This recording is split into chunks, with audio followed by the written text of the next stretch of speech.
ধনী হতে চাইলে রাতারাতি প্রতিদিন রাতে ঘুমানোর আগে দোয়াটি একবার পড়ুন। যে দোয়ার কথা বলবো এ দোয়ার কথা কাবা শরীফের ইমামও বলেছেন। রিজিক বৃদ্ধির সর্বশ্রেষ্ঠ আমল, যে আমলের কথা কাবা শরীফের ইমাম সাহেবও বলেছেন।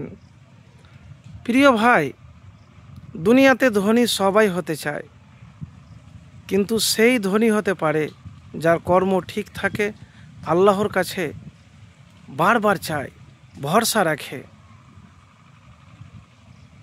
প্রিয় ভাই, যদি আপনি মেহনত দুনিয়াতে করেন, সময়কে কাজে লাগান, তাহলে সময় কখনো আপনার সাথে ধোঁকা দিবে না। তো আল্লাহর নাম নিয়ে আল্লাহর প্রতি দিনের বেলাতে আপনি কাজ করবেন, মেহনত করবেন। রাতের বেলায় যে দুয়ার কথা বলবো আমার কোনো বানানো কথা বলবো না। আবু হুরায়রা রাদিয়াল্লাহু তাআলা বলেন, রাসূলুল্লাহ সাল্লাল্লাহু আলাইহি সাল্লাম আমাদেরকে বিছানায় শয়ন করার পরে ডান কাত হয়ে শুয়ে মুনাজাতটি পাঠ করতে শিক্ষা দিতেন। যে দুয়াটির কথা বলছি আপনাকে, এটি মুসলিম শরীফের 2713 নম্বর হাদিস। কত নম্বর? 2713 নম্বর মুসলিম শরীফের হাদিস। তো দুয়াটি হলো, আল্লাহুম্মা রব্বাস সামাওয়াতিস সাবঈ ওয়া রব্বাল আরজি ওয়া রব্বাল আরশিল আজিম রব্বানা ওয়া রব্বা কুল্লি শাইইন ফালিকাল হাব্বি ওয়ান নাওয়া ওয়া মুনজিলাত তাওরাতি ওয়াল ইনজিল ওয়াল ফুরকান আউযু বিকা মিন শাররি কুল্লি শাইইন আনতা আখিজুন বিনাসিয়াতিহি আল্লাহুম্মা আনতাল আউয়ালু ফালাইসা ক্বাবলাকা শাইউন ওয়া আনতাল আখিরু ফালাইসা বা'দাকা শাইউন ওয়া আনতাল জাহিরু ফালাইসা ফাওকাকা শাইউন ওয়া আনতাল বাতিনু ফালাইসা দুনাকা শাইউন আগজি আন্নাদ দাইনা ওয়া আগনিনা মিনাল ফাকরি।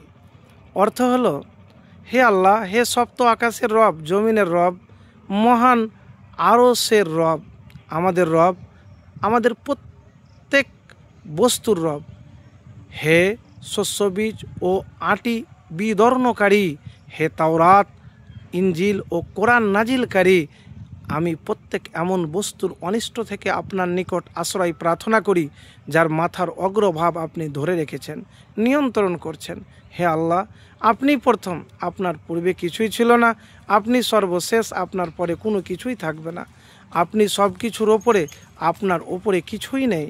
আপনি সর্বনিকটে, আপনার চেয়ে নিকটবর্তী কিছুই নেই।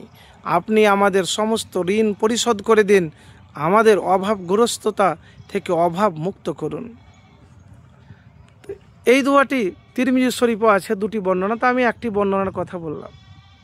তো প্রথমে যখন ঘুমাতে যাবেন, তো ঘুমাতে যাওয়ার আগে উজু করে নেবেন, তারপরে আপনি যা জিকির আজকার সেটা করবেন। একবার দুরুদে ইব্রাহিম দুরুদ শরীফ পাঠ করবেন, আল্লাহুম্মা বিসমিকা আমুতু ওয়া আহিয়া লা ইলাহা ইল্লা আনতা সুবহানাকা ইন্নী কুনতু মিনাজ জালিমিন। তারপরে এই দোয়াটি পাঠ করবেন। প্রিয় ভাই, একবার আমল তো করেই দেখুন, ইনশাল্লাহ ফলাফল পাবেন। কিন্তু আপনার দোয়া কবুল হলে, আমি কোনো ভিডিওতে মিথ্যা কথা বলি না, আপনি যদি মোত্তাকি হন, হতে পারেন, মুমিন হতে পারেন, আল্লাহওয়ালা হতে পারেন, আল্লাহর কাছে চাইতে পারেন, ভরসা রাখতে পারেন, আপনার দোয়া কবুল হলে আপনি পাবেন।